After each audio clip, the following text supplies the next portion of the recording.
So there's a lie that a lot of people believe, and it sounds noble. It sounds something like, I don't want that much money. I don't want $1 billion.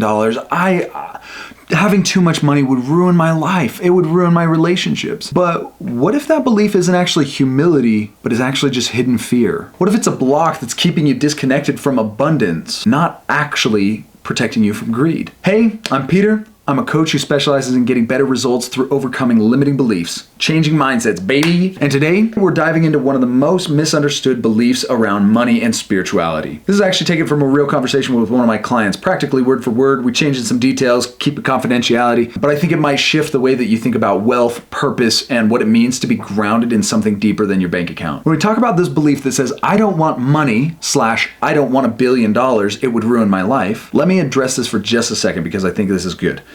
Do you need $1 billion? Do you need $1 billion? No, no one does. Nobody does, right? $1 billion is a lot of money. Do you need it? You don't need it. Is it a goal that maybe you should set? Maybe.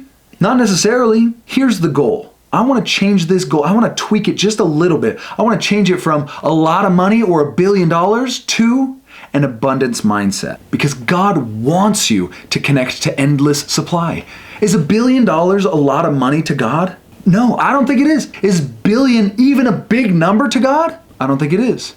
Like, God built us with trillions upon trillions upon trillions of cells, quintillions upon quintillions, octillions of atoms. $1 billion is a pretty small number to God. So I'm not saying that you need to set the goal of having $1 billion or even a lot of money for whatever reason. I'm saying we need to connect to the goal of endless supply. For example, often when I start working with clients, they'll tell me something along the lines of, I will continue visiting with you so consistently if this can make me more money. And I usually tell them, listen, my goal is not to make you more money. My goal is to give you a winning mindset. And that in turn will probably make you more money. But the mindset, it's the mindset that's more important than money.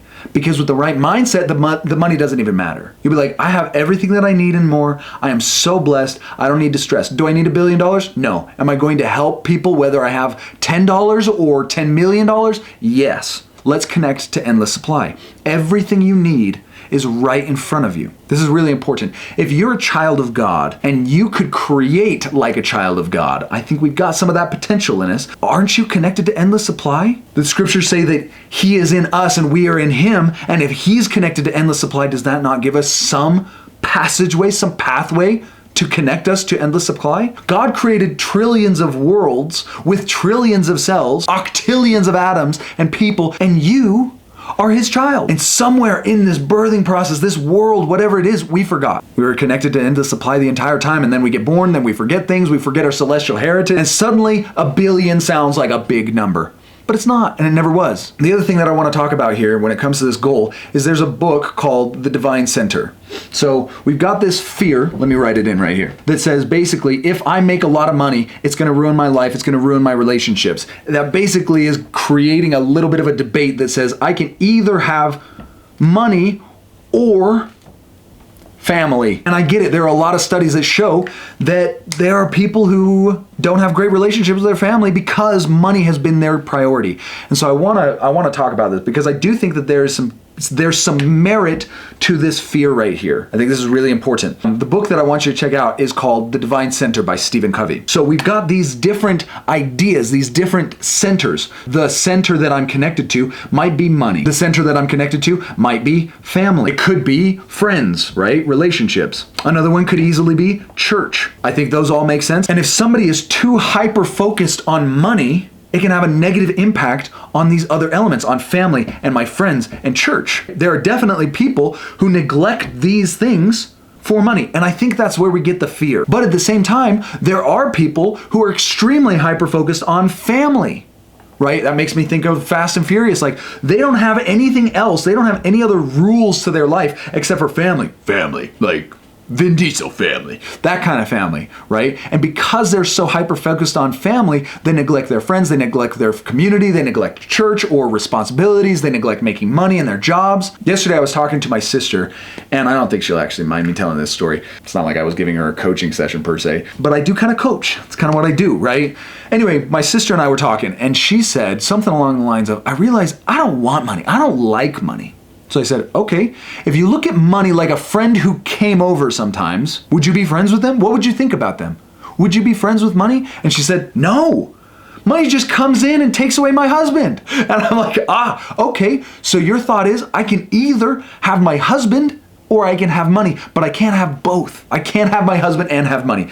And so she resents money for taking away her husband and putting him in a job. But there's still a lie that says I can either have one or the other. And I don't think that that necessarily needs to be true. You know what I'm saying? Anyway, so the goal is to figure out what should I center myself on in a way that doesn't neglect the other aspects of my life, right? Some people think it's church, but the truth is there are some people who dedicate so much to church that their families suffer. I've seen pastors, I've seen bishops who neglect family life to such a degree that it just doesn't work for them. One question is that we might ask is like, do I have to center on just one?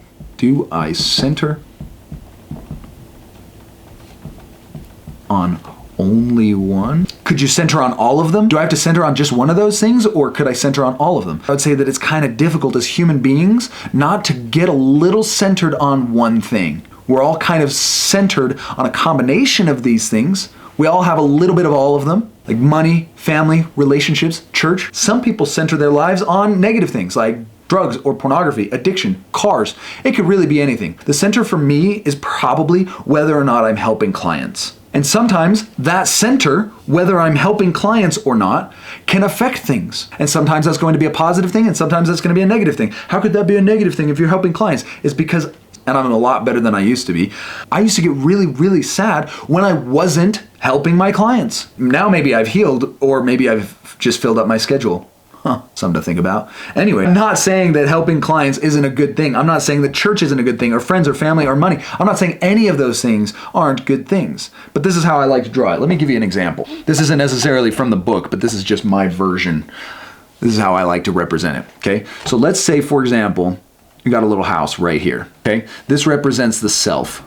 This is you. This is like your mental and emotional well-being, to say it that way. And let's say this little house is set on a cliff. Cool. Okay, this right here, this is you. And this right here, this is the foundation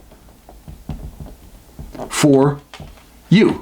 This foundation could be any one of the things that we just talked about over here. So if money is your foundation, for example, it might feel like a solid foundation, but the truth is the moment any money situation changes for the negative, if money is your foundation and you suddenly change that, like, you're going to be dropping off that cliff. We're going to call this water, right? You're on the ocean. If money was your foundation and your money situation changes for the negative, you lose a job or there's a huge expense or medical something or other, that's going to shake your world, right? You might get stressed, you might fall into despair, you might be a little anxious because that foundation was shaken. Some people build their foundation upon relationships, right? Girlfriend. And this is what happens when people go through a breakup where they suddenly, their whole world was the girlfriend, and then they go through the breakup. The thing that they say is something along the lines of, it feels like my entire world has been shaken. Because the foundation was shaken. If your foundation is that girl, if she's your worth, she's your validation, she's your everything, it's almost like you're built on a sandy foundation, as the scriptures would say. So a lot of people might say, oh, well then church is the correct answer, right? Church is the best foundation. But truthfully, like I said, there are a lot of people who base their mental and emotional stability on church. And then when something happens at church, like a pastor offends them, suddenly their foundation is shaken. And they're like, whoa, this place, the church, whatever it is not as safe as I thought it was. This is supposed to be a place for God. And now I'm realizing that it's run by humans. And that can lead to a fall. And so the goal is obviously to make Christ your foundation because he's something stable. And for my clients who don't believe in God, I tell them Christ could be the foundation because he's the same yesterday, today, and forever. And so for that reason, I try to make him my foundation. But if they don't believe that Christ is the same yesterday, today, or forever, or that he exists, what should that foundation be? I tell them, you've got to find something that is as stable as possible and make that your foundation. Something that is not going to change. Something that feels firm. You need to connect to something and say, this is my foundation because it doesn't move, it doesn't change. Sometimes that's nature. Sometimes that's the universe. Whatever it might be. But I don't want to base my mental health on something that fluctuates a lot. I don't want to base my mental health on money. I don't want my value to be based in church. I don't want my value to be based in relationships or even family or whether I'm helping clients or not. I want to build on something on a firm foundation. And what's cool is it makes sense because if Christ is your foundation, Hopefully you realize that he wants you to make good money. He wants you to take care of your family. He wants you to take care of your friends. And he wants you to take care of your church life. And he probably wants you to serve people. So it's going to embody all of those things. If Christ is my foundation, I'm going to work hard at making money. I'm also going to work hard to make time for my family. If money is the foundation, then it's often that we neglect these other categories in our life. But if Christ is the foundation, then it's more balanced. Right? What can we found ourselves on that is going to create the most balanced life? And so that's kind of the premise of the Divine Center. This is obviously my interpretation of it. I don't know if any of this is in the book. I haven't read it in a long, long time, but I've been teaching this over and over, so I remember it the way that I remember it. Anyway, check out. It's a good book. And so this is how I would resolve that particular belief around money, because I don't want you to think that making money is bad. I want you to think, I'm going to make as much money as Christ needs me to make. Because it might be that whatever God has planned for you in your life, it might require $1 billion. We need people with Christ-like foundations to make billions of dollars. We don't want just the people who are money-centric to make all of the money, right? We don't want people who don't have Christ-like intentions to have all the money. We need good people with good money to do good things. Does that make sense? So, this is the whole idea. How do I connect to Christ? How do I put Christ as my center? And if not Christ, how do I found myself on something that is going to create some balance in my life in a way that I am able to prioritize the things that I need to prioritize? How do I make money when it's time to make money? How do I be with my family when it's time to be with my family? How do I rest when it's time to rest? I want to emphasize the importance of intentionality. And if you have questions or thoughts, or you want to work through some of these limiting beliefs on a one-on-one session, feel free to check out the link below, and I'd be happy to help you out. Yeah, have a great day. Stellar. So stoked.